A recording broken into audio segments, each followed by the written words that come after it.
Okay, here's a review of the Fibaro Walli dimmer, which is a new two-button dimmer that Fibaro has released. It's a Z-Wave product.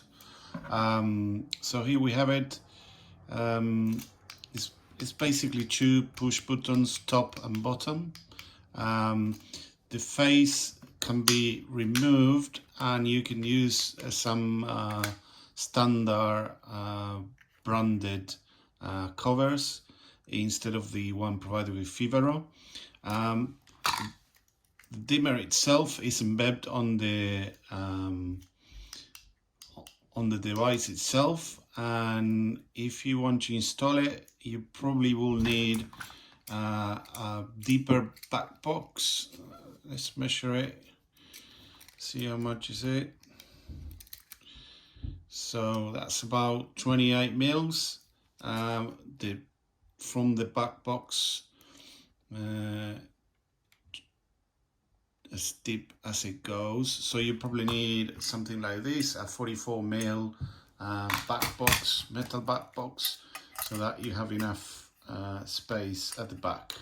The 25 mils would tend to be the standard ones for light switches, will not be enough for this. So now I'm gonna connect it. Okay, so I have it connected now. This is fairly simple. It supports 2-wire circuits, so you don't need, or you shouldn't need, a neutral at your switch. Here we got my mains power coming, neutral and live. So the live goes into the live label. The N and S you just bridge, and then the Q is the output that goes into your lighting, and here's my neutral going into the light socket. So if I push up, it lights up. If I push down, it lights off.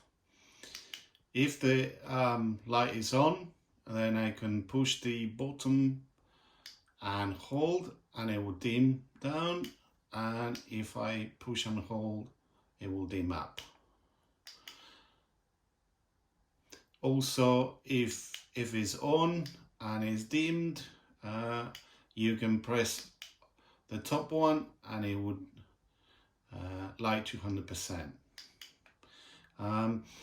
There's a couple of interesting features in this dimmer, which I'm going to cover.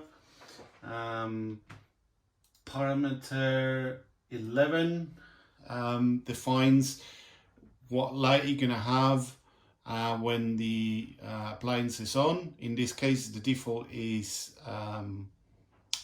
white circle, but you can change that. So I now set parameter 11 to 7, which is magenta. So when it lights up, it will be magenta. But another cool thing you can do is set it to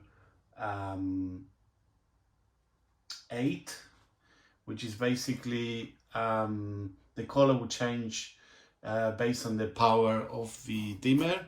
So in this case is white, but then, well, it's gone to yellow. If I dim out, then the color will change, so you know the device has been dimmed down. Yeah.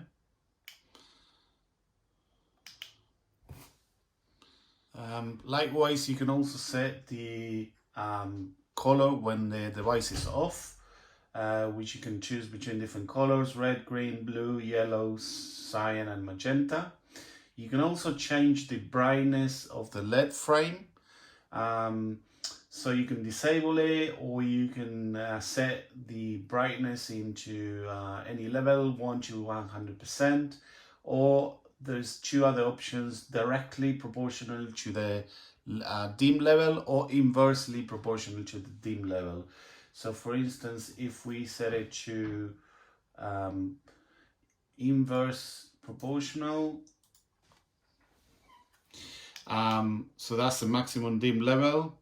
So at that point, it kind of shuts off. And then if I'm dimming down, then the circle is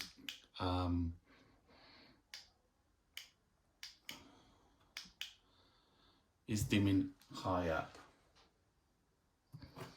Another cool parameter is you can change the button's orientation. So instead of having the top dimming up and the bottom dimming down, you can have it the other way around. The manual dimming control, which is parameter 157, is currently set to 5, which is 50 milliseconds, which I think is a bit too slow. So I'm currently using it with number 3, which is 30 milliseconds. So it makes it a bit quicker to dim up and down when it's manually dimming. Yeah, but you can set it to 1 as well, which is 10 milliseconds, which is a bit too quick. So all in all, it looks like a good device to me. There's no flickering on the lower dimming levels that sometimes you get with dimmers that are not using the Fibaro bypass. And also I had this with a Fibaro dimmer version 1, and there was some flickering. With this one, it's not flicking and it doesn't need the bypass. And I have 1, 2, 3, 4, 5, 6 LEDs on this lighting device, which is using 24 watts. So this dimmer seems to be requiring a bit less or support a bit less of power when you're using them with LEDs, which can't be a bit picky in terms of not flickering.